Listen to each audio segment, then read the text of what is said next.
Hello friends, welcome back to my YouTube channel. Very good morning. आज जो मैं आपसे वीडियो शेयर कर रही हूँ, सतत विकास क्या होता है, ठीक है, सस्टेनेबल डेवलपमेंट क्या होता है, और उसके बारे में हम और जानकारी प्राप्त करेंगे। और ये क्वेश्चन ज़रूर आता है जब भी आप पहला क्वेश्चन जो आप दोगे MED का, ठीक, इग्नू का, तो इसमें ये क्वेश्चन ज़रूर पूछा जाता है। ठीक, पहला क्वेश्चन होता है सतत विकास क्या है। सतत विकास एक बहुआयामी अवधारणा, यानी कोई एक ऐसा डायमेंशन है कि इसकी एक परफेक्ट डेफिनेशन ये है। इसके अलग अलग तरीके की डेफिनेशन लोगों के हिसाब से होते हैं। सतत विकास सामाजिक आर्थिक विकास की प्रक्रिया है। क्या है? एक समाज के लिए और उसके आर्थिक विकास की प्रक्रिया, जिसमें पृथ्वी की ग्रहण क्षमता की सीमाओं के अंदर विकास की बात की जाती है। यानी कि पृथ्वी के अंदर कितनी क्षमता है उसको, यानी कि अंधाधुंध हम उसके संसाधनों का उपयोग कर रहे हैं। सतत विकास में ये देखते हैं कि हमें तो विकास करना है, पर साथ साथ में पृथ्वी की कैपेसिटी भी देखनी है, वो कितना वो दे सकती है हमें, ठीक है, और कितना हम उसको दोबारा पुनरुपयोग ला सकते हैं, पृथ्वी कितनी जल्दी अपने आप को भर सकती है। ठीक, तो ये सतत विकास की डेफिनेशन 1960 में लोगों को दशक के बाद विकसित हुई, और 1990 तक एक ये महत्वपूर्ण अवधारणा कॉन्सेप्ट जो है बन गया।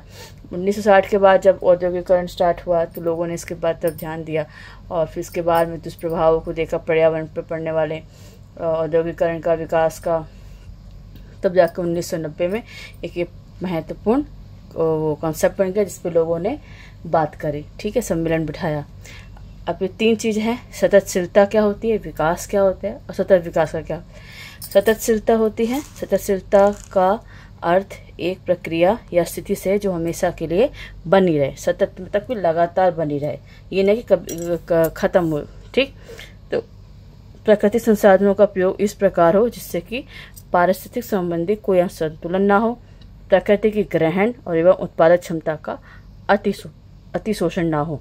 ठीक, ये आपका ये सततशीलता की डेफिनेशन है कि जो हमेशा बने रहे और उसको हमेशा एकदम से ख़त्म भी नहीं करना है, और ऐसे भी नहीं है कि एकदम से यूज़ भी नहीं करना है, और आज कल के लिए हम आज को सफ़र करें। ठीक, तो असंतुलन नहीं करना है, संतुलन बना के ही विकास करना है। उसके बाद है विकास। विकास शब्द का क्या अर्थ है? विकास शब्द का अर्थ है सामाजिक और आर्थिक सुधार है। विश्व के सभी निवासियों के लिए अवसरों, समृद्धि और विकल्पों का निर्माण करने के लिए इसकी आवश्यकता है, और इसे इस तरह से आगे बढ़ना चाहिए जिससे कि भविष्य की पीढ़ियों के समक्ष भी चयन की सुविधा रहे। विकास क्या होता है? जो हमारा सामाजिक लेवल, सोशल है, स्टेटस है, और जो हमारा आर्थिक है, ठीक, इकोनॉमिक कंडीशन है, वो क्या हो, सुधार हो उसमें, और सभी निवासियों के लिए अलग अलग अवसर मौका मिले, सबको मौका मिले कि वो अपने आप को विकास कर सके, समृद्ध बना सकें।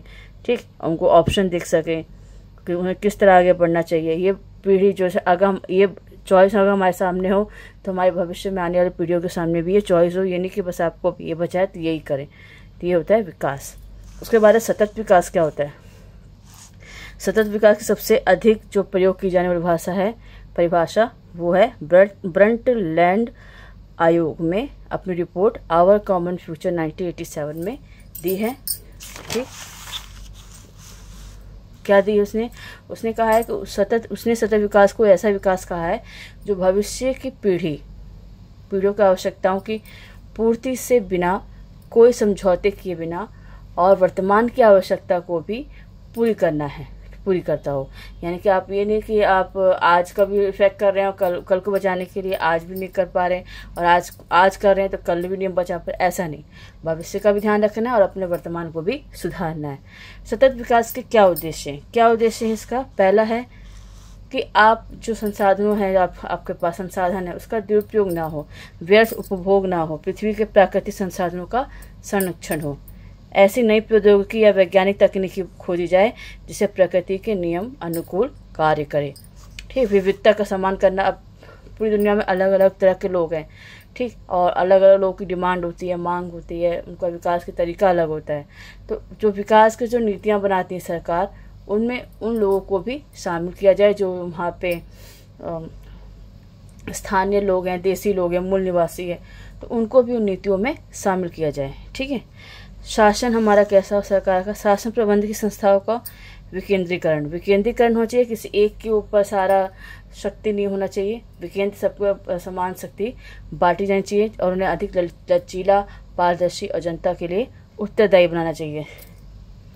ऐसी अंतर्राष्ट्रीय संस्थाओं की योजना बनाना जो कि निर्धन राष्ट्रों की आवश्यकता को मान्यता दे। ठीक, हमें एक इंटरनेशनल जो है मंच की ज़रूरत है, एक अंतर्राष्ट्रीय संस्था की ज़रूरत है जो गरीब देश है, जो अपना विकास नहीं कर पा रहे, उनकी मदद करने के लिए भी बाकी देश आगे आए। ठीक, विश्व के सभी राष्ट्रों में शांतिपूर्ण सहअस्तित्व को बढ़ाना हो।